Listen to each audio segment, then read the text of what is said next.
Me. It's Adam Rank, and you are watching or listening to the Sickest Chicago Bears podcast, available today on God's green earth. It's me bringing you the latest news and notes of the Chicago Bears. That's right. If you've seen me on NFL Network, on Total Access, on the Fantasy Live show, which of course is the flagship, I'll just go ahead and throw that out there. Don't let Scott Hansen know that I said that. But listen, here's my thing. You want to talk about Chicago Bears? You want to talk about what's going to happen in 2022? You want to talk about all that stuff? And then I don't have to sit here and give you a fantasy take on Amon-Ra St. Brown. You have come to the right place. Thank you so much for joining us here. And let's talk about the 2022 season. And I will start off with this about Matt Nagy, an observation that I made earlier today. And it's come, I don't know why it took me so long to figure this out, but Matt Nagy is like a Madden gamer who was successful with one play and then was like, you know what? I'm running it all over again. I'm running this play forever, even though everybody's now figured it out, even though everybody's now been able to stop that play. Matt Nagy, it's like a guy who's like, look, the 4 verts is working for me. I'm going to run it every play. I'll actually, from Matt Nagy, be 4 curls. But you know what I'm saying? Like, the NFL has figured him out, and yet he's still doing the same thing over and over again. And it's frustrating, and it's annoying, and it's one of the reasons why we anticipate the fact that Matt Nagy is not going to be retained as the coach of the Chicago Bears. And honestly, I'll say this as well. As I'm looking, I'm actually trying to find the notification that I'm live on this podcast, that we're live on the live.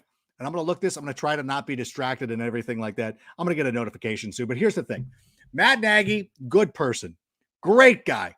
The Bears played hard. You never got the sense that the Bears quit on him. The players talked in glowing terms about him. Matt Nagy is a good person.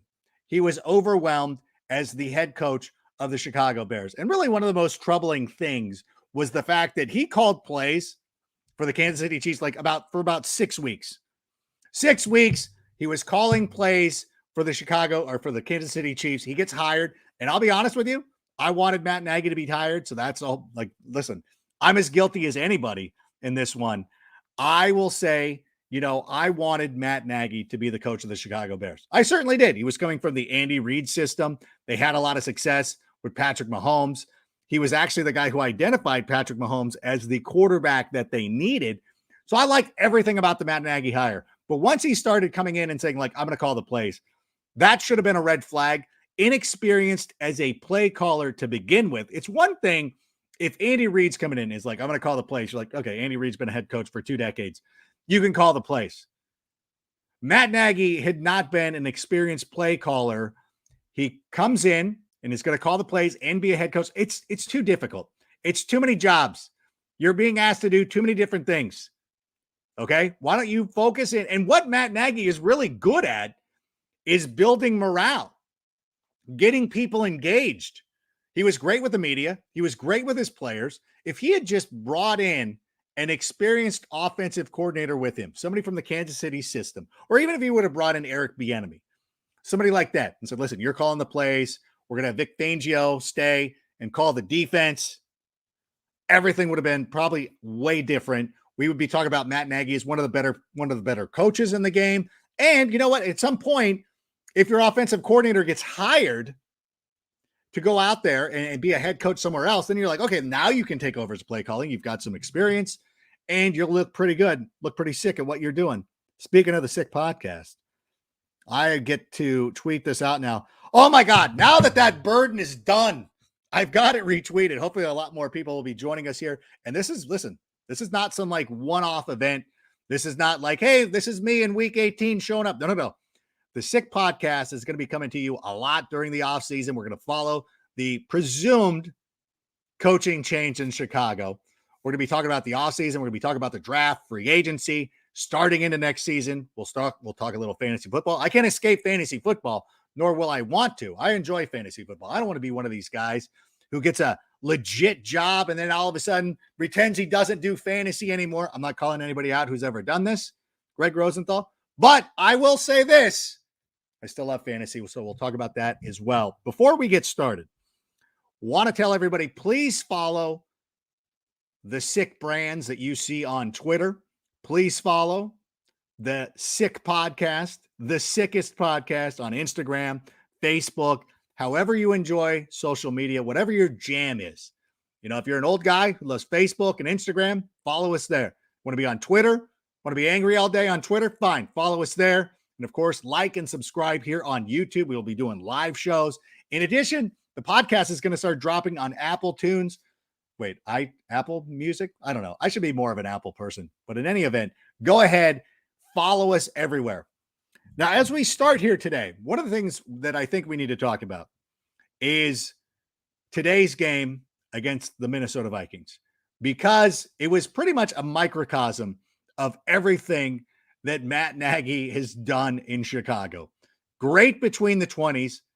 If I remember this correctly, the first 5 drives, the Bears, the first 5 times they got inside the 50, they scored 6 points. And if there is anything that exemplifies the Matt Nagy era, it is that. 5 times inside the 50, and you come away with 6 points. Matt Nagy, who writes BU on his play calling sheet, which looks like a Denny's menu. It might even be a Denny's menu. Who knows? Maybe it was left over from the Andy Reid era. You gotta score points. And if you want to be that annoying coach who settles for field goals in the modern NFL and ignores analytics, that's fine. And honestly, it probably would have been better off for Matt Nagy, because every time there was a 4th and short, a 3rd and short, there wasn't a shovel pass, there wasn't a jet sweep that he didn't love. We have David Montgomery and Khalil Herbert, 2 guys who you should be able to count on. Damian Williams, 3 guys you could have counted on to get a yard. And when they played Justin Fields, you would have thought, listen, our quarterback can run this in. And a lot of times he had to, even though he never got any play designs for him to run the football. But that was Matt Nagy in a nutshell. The inability. And we thought, you know what? Like a game the Bears dominated in the first half. They literally, not figuratively, they should have been up 31-0 in that first half. And I'm gonna give the Vikings a little bit of credit and say, like, it should have been 31-0. They could have settled for at least 1 field goal. That would have been fine. But here's my thing. Like that, you're an offensive minded coach. Like that's what you're good at. Like this is what you're doing. Like you're brought in to run this Bears offense. You're brought in to bring the Bears offense into the 21st century. And somehow you made the offense worse. And you know what? You used Mitch Trubisky as a scapegoat. And I don't think that Mitch Trubisky was that great, but still you use him as a scapegoat. You brought in Nick Foles. That didn't work. You brought in Andy Dalton. Oh, and by the way, if you were one of those Andy Dalton would have led us to the playoffs people, see yourself out the door right now. You're very quiet. We can't find you anymore. It's a rarity. I can't find this album. Where is this? Where is this album? I can't find it. It's like a members only jacket. It's been put away in the closet. Your tweets, you're probably going through Twitter right now, deleting all your Andy Dalton would have led us to the playoffs. No, he wouldn't have. We got a good glimpse of what Andy Dalton was all about last year with the Dallas Cowboys, with that star-studded team, and what he didn't do. I mean, Cooper Rush kind of outplayed him last year. It wasn't going to happen. So either it's every quarterback in the world's fault. It was always somebody else's fault. It doesn't matter. But this has just been, listen, this is your gig. This is what you're good at. Like if Gordon Ramsay opens a restaurant and the only thing is like, hey, what's the best part of this restaurant? You're like, you know what? The aesthetics are pleasing. I love the window treatments. How about the food? Oh, the food sucks, but the building is nice. Like that's not the point. If Gordon Ramsay opens a restaurant, at the very least, the food should be phenomenal. Similarly, if you hire an offensive-minded head coach, the offense should be good. If we were losing shootouts, 45-41, 38-35. Like if we were losing a bunch of games like that, I think you would actually have a case for keeping somebody like Matt Nagy. Like, listen, let's just get a defensive scheme that'll slow some people down. And then we'll be cooking. Then we'll be on to something. But you couldn't even get the offense rolling. So I don't understand what, like, you can't get. So he's obviously gone. I think the bigger question for us, and again, I want to reiterate this as well. Matt Nagy, good person, nice guy, not a great coach. Like me, good person, sort of nice guy. I would be an awful mechanic. Like if you hired me to come change your oil, at some point you'd realize like Rank's not good at this. He's friendly, he's delightful, he spins a yarn, can't change the oil worth a damn. Eventually Jiffy Lube would let me go. By the way, they're not a sponsor yet, so I shouldn't be shouting out sponsors. Listen, by the way, Jiffy Lube, you could be a part of this. Get name dropped like that in my dumb analogies. That's exactly what we do. So we really look at, so we obviously know Matt Nagy is going to be fired. We'll take a deeper dive later this week at who some of the possible replacements are. I think one of the biggest, most interesting things that'll come out of this is that Vic Fangio was already fired this week. And I would even make the case that Sean Desai has done well enough to keep his job. But Vic Fangio has long been tied to Jim Harbaugh. And I think for Bears fans, not for me personally, I'm a Derek Carr fan. I'm a fan of the Carr family. I want the Raiders to win tonight. But if the Raiders lose this evening, Sunday night, then the reported connection between Jim Harbaugh and the Raiders could expose itself as early as Monday morning. So we could have some answers there. So, and by the way, for anybody joining us right now, as we're less than an hour after the game, Matt Nagy is still the head coach of the Chicago Bears. So if I understand I'm jumping ahead just a touch, jumping ahead just a little bit. I don't think we're telling tales out of school just to presume that he, like even the most ardent Nagy backer would have been able to be like, hey, we own Detroit and Minnesota. Maybe he should stay. All that's out the window. Even Mike Zimmer's team showed up enough to show Matt Nagy the door in a game that was perfect Matt Nagy. My thing is this. We'll start to get a better indication of who the possible head coaching candidates are.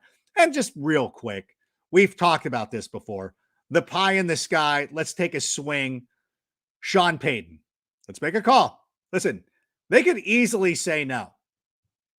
You know what I'm saying? Like if Gal Gadot, if I ever had the opportunity to run into Gal Gadot, and I understand she's probably married. I think she is married. Still, I'm married. What am I saying? But I'd still be like, hey, like, do you want to run off with me? Yes or no? She'll say no. But you're like, okay, well, at least I gave it a shot. And similarly, if Sean Payton wants to remain in New Orleans and do that, that's cool. You know what? You've got a pretty good gig going. It's not a bad job, but if you want to come home to Chicago, at least make that call. Have them say no. Same thing would happen with Russell Wilson last year when everybody was talking about, hey, is Russell Wilson a possibility? Let's call. Hey, we'll trade. Here's what we'll trade you. And by the way, I know that Russell Wilson, if he's moved this offseason, will still draw an enormous compensation. But at the same time, Seattle, you wasted a full year. Although I'm of the mind that Seattle should keep Russell Wilson. As Bears fans, we can attest that when you get a franchise quarterback, you shouldn't be so quick to move on. You might want to hold on to him. Russell Wilson is a guy who can play into his 40s. He's a guy who's going to stay in shape. He's going to be yoked. He's going to be rocked. He's going to be good. There's other guys like Peyton Manning, like needed to go. He didn't keep himself in shape like Tom Brady did. He needed to retire. And I think that, what's funny? I think Aaron Rodgers is kind of in that boat too. But anyways, we're not here to talk about that. Here's my thing. So listen, Sean Payton, give him a call. See what's up. Jim Harbaugh, absolutely. Former Bears quarterback. And by the way, I don't know. I know there's a lot of Gen Z, Gen Y, whatever, whoever you kids are. the younger than millennial crowd. By the way, use Google. I don't know if you use that, if you use Bing or whatever you use. Go look at John Harbaugh. Let's ask about John Harbaugh. Why not? We're throwing Harbaughs around. Look at Jim Harbaugh's record with the San Francisco 49ers and understand that he is an excellent NFL coach. He is great. He took the 49ers to 3 consecutive NFC championship games, including a trip to the Super Bowl. They were a better play call away from winning a Super Bowl. By the way, Jim Harbaugh also undefeated against the Green Bay Packers. Educate yourself. If you want to sit there and if you are only focused on Jim Harbaugh's record at Michigan, and let's be honest, I'll be perfectly honest with you. A lot of people are like, he didn't win at Michigan. You know what? A lot of guys didn't win at Michigan. There were a lot of guys who people thought were slam dunk coaches. Brady Hoke won at every spot where he was at. He won at whatever MAC school he was at. He won at San Diego State, left to go to Michigan, flamed out, goes back to San Diego State. He's great again. The Aztecs top 25 program again. I don't think the problem is these coaches. I think it's Michigan. No disrespect to any Wolverines out there, but like, you know what? Now that every team in the SEC is basically good and they're expanding, like you're losing too many people. Ohio State has somehow managed to stay relevant. Michigan, you're like Nebraska. You know what? You're like that. You were cool in the 90s. It was fun. I know I'm going to anger a lot of people by saying this, but you're an old band. You're an opening. Like you can't sell out arenas anymore. Like there's still bands like Smash Mouth.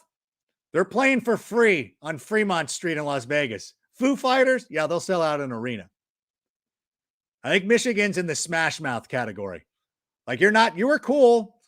You were awesome in the 90s. I love that you have the Jumpman logo, but no, it's over. I think that you've gone as far as you can go, Michigan. Now you're going to go back. Go rejoin Nebraska. Talk about how cool the 90s were. You can watch Full House, the original, watch Saved by the Bell, whatever. So don't act like Jim Harbaugh can't come in and coach in the NFL. Yeah, the smoke. There you go, Smokey. Nebraska is White Snake. Well, then that would make Michigan like Warrant. They should tour together. They should barnstorm the Big Ten. Jim Harbaugh would be a great choice. Doug Peterson, who has already been connected with Jacksonville, would also be a good choice. I know that he kind of flamed out at the end of his tenure with the Philadelphia Eagles. I still won a Super Bowl. I don't know. That seems significant. And I know a lot of people are like, well, it never works out the second time. These coaches, you win somewhere, you go somewhere else, and that doesn't seem to pan out. Except for Andy Reid. That seemed to work. And I know that Andy Reid didn't win a Super Bowl with the Philadelphia Eagles. But to me, if you're looking at Jim Harbaugh, more so than Doug Peterson, Jim Harbaugh lays the same track as Andy Reid does to me. As somebody who was very successful in San Francisco, goes to Chicago. The only question is, this is what we need to talk about. What happens to Ryan Pace? This is probably the biggest question. What happens to Ryan Pace? Now, if you heard him this morning as he was making the rounds, he certainly sounded like a guy who was confident that he was going to return. He talked about the Bears cap space, which is actually not too bad. Talked about the draft. They got a high second round pick. And Ryan Pace has actually done a pretty nice job of getting some of those non-first round picks to perform. So he sounds like a guy who could remain in the building. Does he remain as the general manager? Does he not? Or does he get kicked upstairs? Team president, something like that. I'll be honest with you. I guess I should have a more impassioned take of how I feel about Ryan Pace, because both sides make excellent, compelling points. You have the side of like, look at what he's done, getting guys like David Montgomery, Darnell Mooney. He's drafted 2 guys who should be bookend tackles, and for whatever reason, Matt Nagy did not want to put Tevin out there. this year for, I don't know. I don't know what he was doing. Maybe sabotaging him. I don't know. He got Roquan Smith. He got Khalil Herbert. He got a lot of studs. He's done a pretty nice job.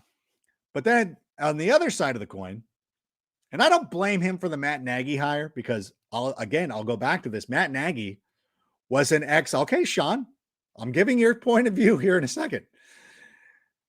I thought that Matt Nagy was the right hire.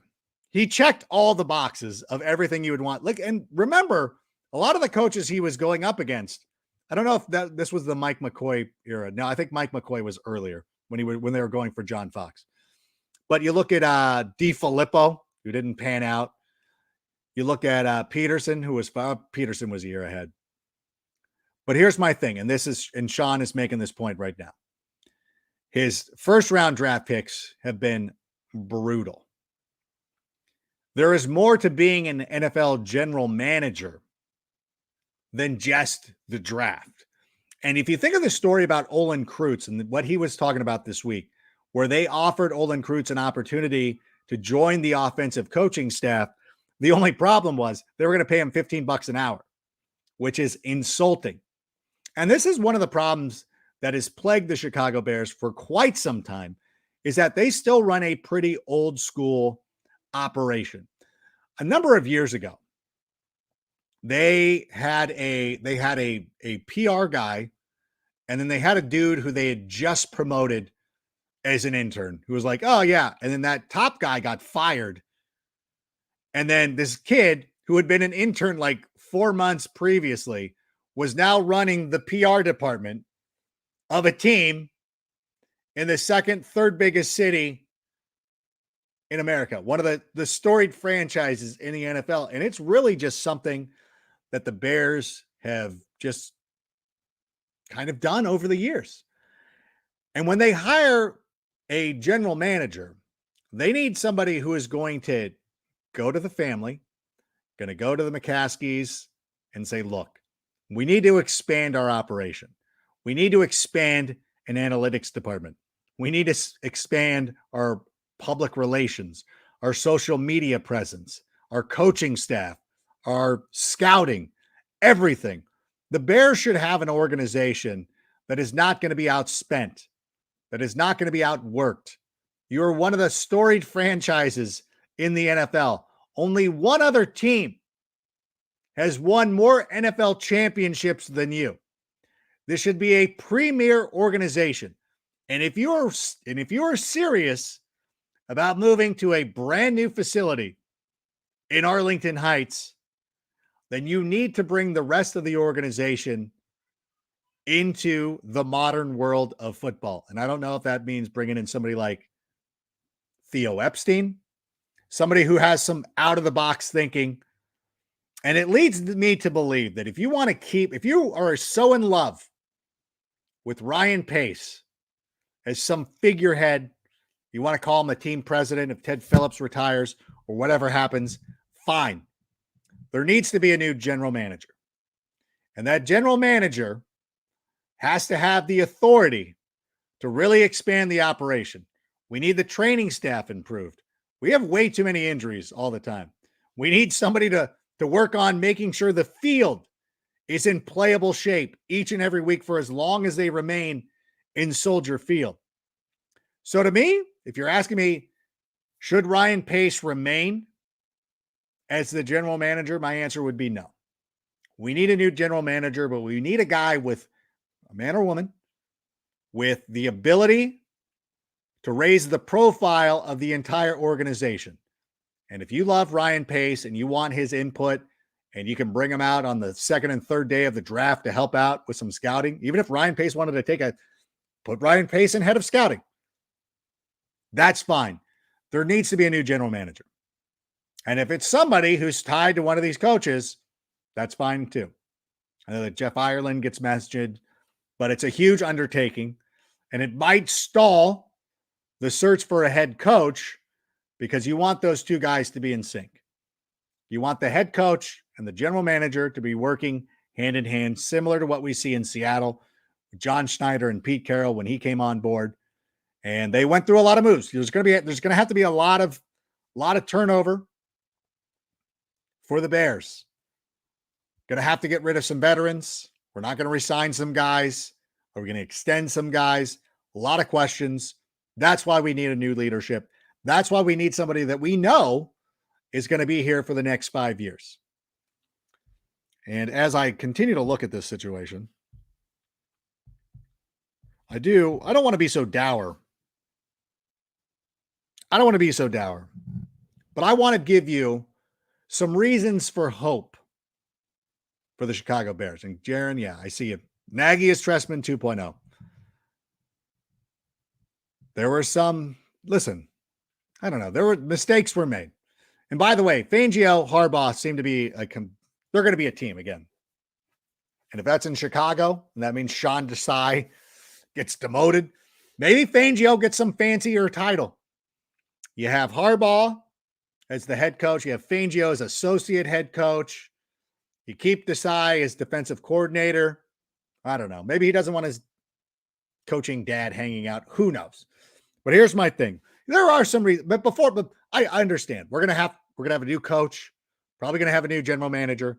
There are a lot of reasons to be excited for this Bears team as we're moving forward. Number one, Justin Fields.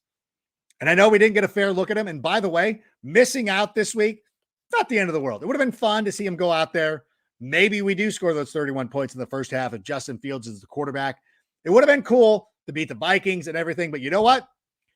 He's healthy. He's ready to go for next year. And you know what? He's going to get a full complement of snaps in the preseason. And really, you want to look at the rookie quarterbacks from this year. And the guy who really crushed it, or the two guys that actually really crushed, well, the one guy who crushed it, Mac Jones, who is fine.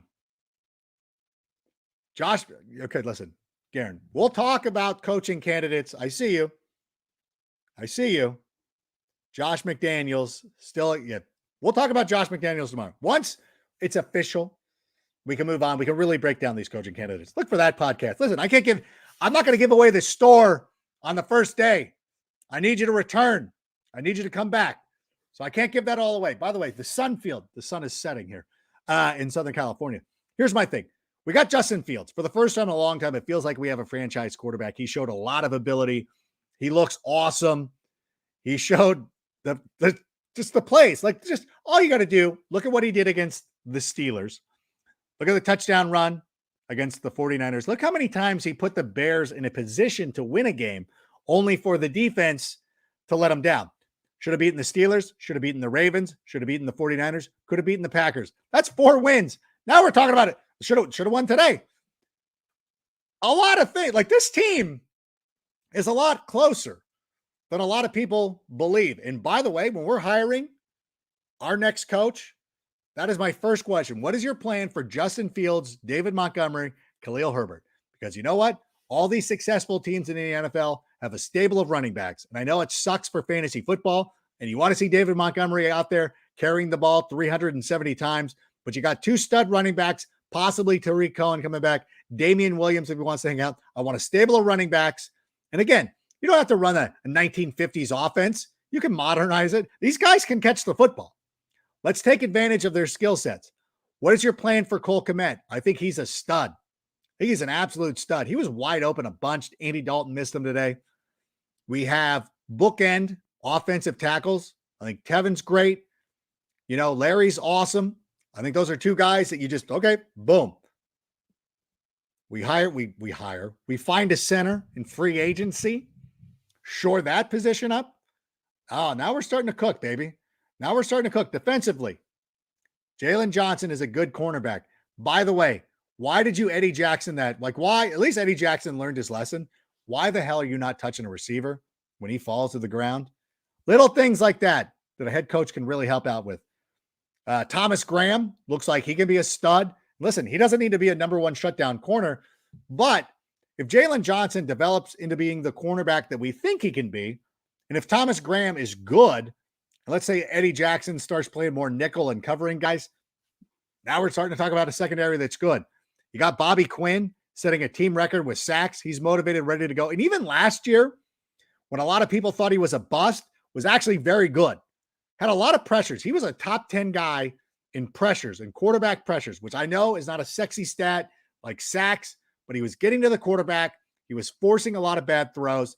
You put him with a healthy Khalil Mack. Oh, now we're starting to cook, baby.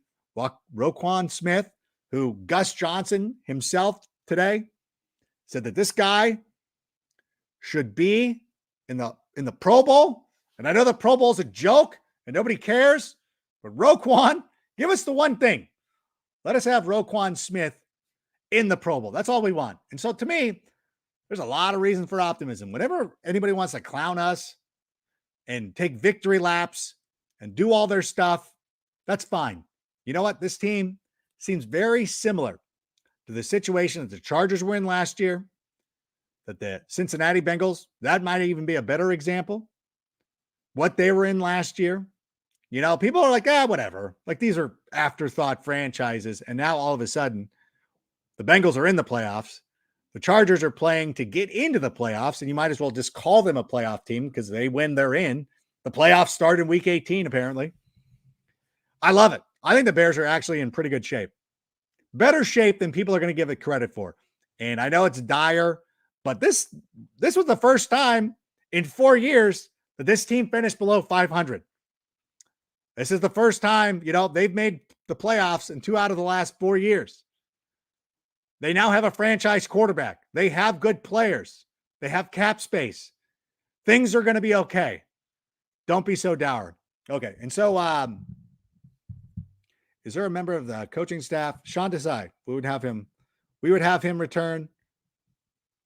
The schedule, by the way, you look at the schedule, like it changes. The schedule changes so much year to year. We don't even need to be worried about any of that. But listen, I want to leave you with this. And these are some words that I want you to remember as we go on over the next couple of weeks. And those words are bleep the Packers. Bleep the Packers. I'm not going to work blue here on the Sick Podcast. I'm going to give a little deference and respect, but forget the Packers. I'm rooting against the Packers. I'm actively rooting against the Packers in the playoffs. And I know a lot of people will come out and be like, oh, isn't it a sad existence that you're all about rooting against the team? Yeah, it sucks. It really does. I really wish that I was rooting for my team to go to the playoffs and win games like in 2018. That was a lot more enjoyable than rooting against the Packers. But you know what? I got to face the reality. And in the short term and in the right now, I am rooting against the Packers. The only thing that matters to me is the Packers losing. And it's sad state of affairs. Yeah, it is. We're firing our coach. We're probably firing our general manager. It is sad. That's exactly what it is. And that's no shame though. I don't care. Like, yeah, I want this to be reversed. I want this to go back to the 80s and stuff where the Packers are rooting against the Bears and Charles Martin's pulling his BS that cost the Bears a second Super Bowl in the 80s. I want all that. But for right now, I'm going to accept the reality and actively root against the Packers. I want them to lose. And I don't think that anybody should be afraid to say that. It's fine. We want the Packers to lose. Well, why not? You know who I don't root against? The Vikings? Well, sort of. The Lions? Definitely not. Those franchises are terrible. I want to move into being an elite franchise. I want to move into that. Yes. I would love to be going into the playoffs being like, I hope we win, as opposed to I hope this team that I don't like loses. That's what I want to change. And that's it for me. Well, thank you so much, everybody, for joining us here today. This is a brand new venture for us. I'm excited to be able to reach out to you. This is something that I've wanted to do for quite some time. Listen, I love my job with the NFL. I love doing NFL Fantasy Live, Total Access, Good Morning Football Weekend, all those shows you know me for. I'm not walking away from that. I'm still the fantasy guy. I'm still this person. I'm still putting on wigs and showing up on a Saturday morning show. But I've really wanted to do a show where we only talked about the Chicago Bears. So I want to thank everybody at the Sick Podcast for allowing us to do this. This is a brand new thing for us. And I think we're on the verge of something huge. Much like our Chicago Bears, we at the Sick Podcast are looking at a bright future. The best is yet to come. I'm glad you are now joining me along with this ride. And as the Bears work their way back to the Super Bowl. This podcast will be mirroring that arc, that flight path. So thank you so much for joining us here today. And Sammy, that's it. We're good to go. So thank you, everybody. Thank you for joining. We'll see you soon. When Matt Nagy is fired, we will be back. We'll be talking about some of the candidates and things like that. We'll be getting you ready for the offseason. So make sure you've liked, subscribed to everything you could possibly do. This has been the Sick Podcast Chicago, the sickest Bears podcast out there. For Adam Rank,